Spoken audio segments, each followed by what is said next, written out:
암이라는 것의 정의 자체를 몰랐어요.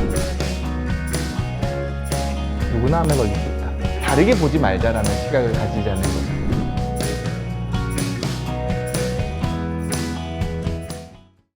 네, 오늘 고잉온 토크 저번 강의에 이어서 암 경험자분들이 정말 궁금해하시는 술에 대해서 한번 이야기를 해보겠습니다. 담배보다는 술에 관심이 더 많으실 것 같아요. 아, 어려워요, 술.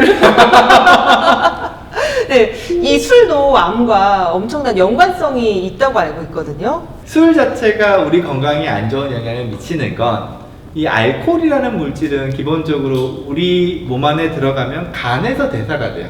간을 거쳐서 이제 분해가 되는데, 분해되면서 뭘로 바뀌냐면 아세트알데하이드라는 물질로 바뀌어요. 근데 이 아세트알데하이드가 담배의 여러 화학 물질들처럼 우리 정상세포의 DNA에 돌연변이를 유발하는 독성 물질입니다. 네, 이 아세트알데하이드 때문에 술 자체가 암과 연관성이 크다라고 말씀을 드리는 겁니다. 근데 한때 이런 얘기 들으셨을 거예요. 아니, 술이 몸에 좋다는 얘기도 들었는데? 있죠. 대표적인 게 레드와인이죠.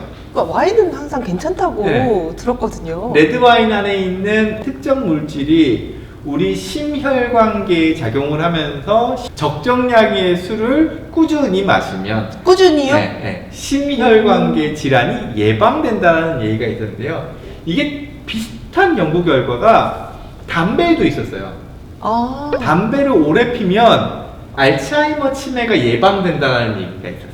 근데 이거 지금 전부 다 의학계에서 정설로 인정받지 못하고 있습니다. 근데 저희 일반인의 입장에서는 되게 그게 어려워요. 어떤 기사를 보면 와인은 몸에 좋다. 어떤 기사를 보면 술은 정말 뭐 암에 안 좋다. 이러니까 저희가 걸러서 듣고 판단하기가 쉽지 않거든요. 그렇죠?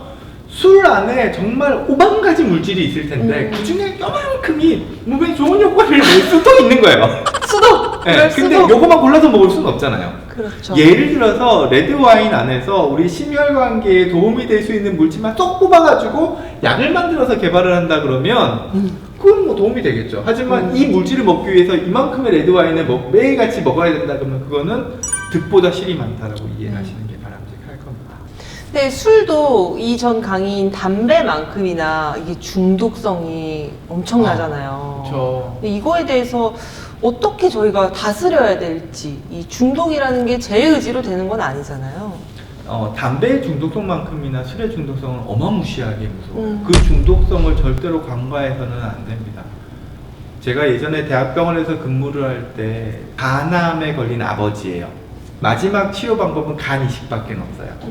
그래서 어떤 치료 방법들을 많이 선택하시냐면 자식한테 간을 많이 받으세요.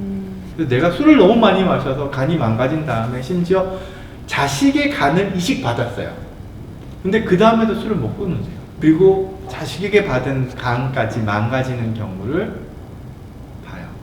무슨 말씀을 드리고 싶냐 하면 내가 자식의 간을 받아서 살아난 몸인데도 불구하고 술을 못 끊을 정도로 술의 중독성은 심각하다는 말씀을 드리고 싶은 거예요. 그렇기 때문에 내가 술의 중독의 과거력이 있다 그러면 절주는 일단 불가능하대요.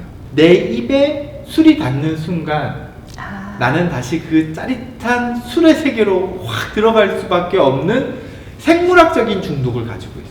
저번에 담배도 그렇게 말씀하셨잖아요. 그 한 모금이 또 한 모금을 부르고. 근데 술도 마찬가지예요. 술도 마찬가지죠.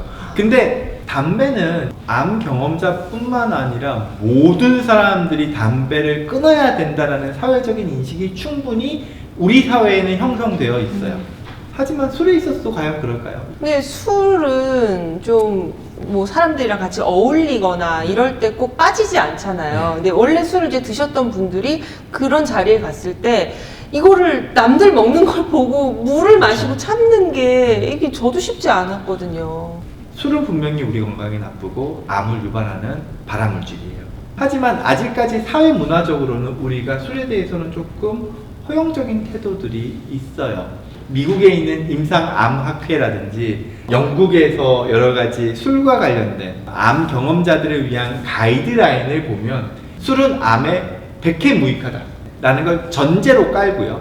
그럼에도 불구하고 사회 문화적인 부분들이 있기 때문에 술과 관련된 권장약을 언급을 하고 있습니다. 여성에 있어서는 한 잔, 남성에 있어서는 2잔을 초과하는 술은 마시지 말아야 된다. 그 한 잔의 기준이 예를 들어 소주를 500잔에 마셔요. 아니면 와인을 500잔에 마셔. 그렇게 하면 그것도 한 잔이잖아요, 결국은. 모든 술은 그 술에 정해진 잔이 있어요, 대부분. 네. 그리고 그 잔에 따르는 적정량이 있어요. 그 적정량의 수준을 한 잔으로 친다라고 일반적으로 이해하시면 됩니다. 무슨 얘기냐면요. 네. 와인잔 되게 크거든요. 거기다가 와인을 끝까지 채우면 이거는 한 잔이 아니에요. 그 잔의 기준에서의 한 잔의 적정량이라고 생각을 하셔야 됩니다. 이렇게 흔들었을 때 흘리지 않을 정도. 세게 흔들었을 때 흘리지 않을 정도.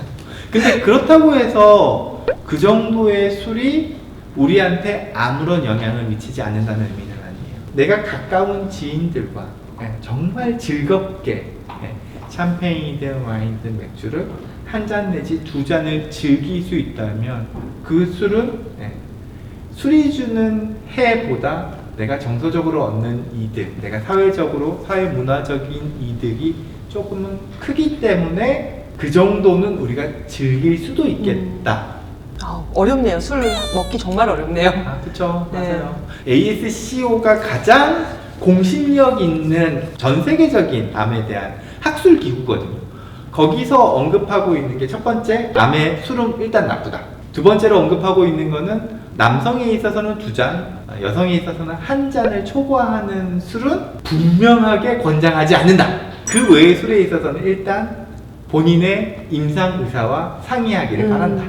이 3가지가 있거든요. 아까 말씀드렸던 암과 관련된 학술 단체에서 술과 관련된 여러 가지 권고안들을 제시하면서 맨 마지막에 제시하고 있는 게 술과 관련된 허용적인 문화를 조장하는 사회적인 영역을 최대한 배제하자. 술에는 간 질환과 기형아 출산의 위험성이 있을 수 있습니다. 되게 애매한 문구가 정해져 있어요. 근데 거기에도 좀 더 강력한 메시지가 담겨야 되고, 영화나 미디어 그리고 드라마 같은 데서 술과 관련해서 허용적으로 표현되는 어떤 장면들 역시도 없애야 된다고 얘기를 하죠. 지금 TV에서 담배와 관련된 내용들이 있으면 다 모자이크 처리되죠? 없어요. 네. 요즘은 담배 피는 거. 담배 관련된 광고도 심지어 TV에서도 없고 최근에는 잡지에도 없습니다. 네. 근데 술은 광고를 하죠. 네. 그런 부분들 역시도 정책적으로 제한을 해야 된다는 얘기들을 합니다. 그래서 이거는 우리 사회 문화적으로 향후에 점점 바뀌어 나가야 되는 것들이 필요하다는 말씀을 같이 드리고 싶어요. 암 경험자가 술을 끊어야 되듯이 우리도 술을 끊어야 된다. 네. 이런 인식 변화가 좀 필요하다는 말씀을 드리고 싶습니다.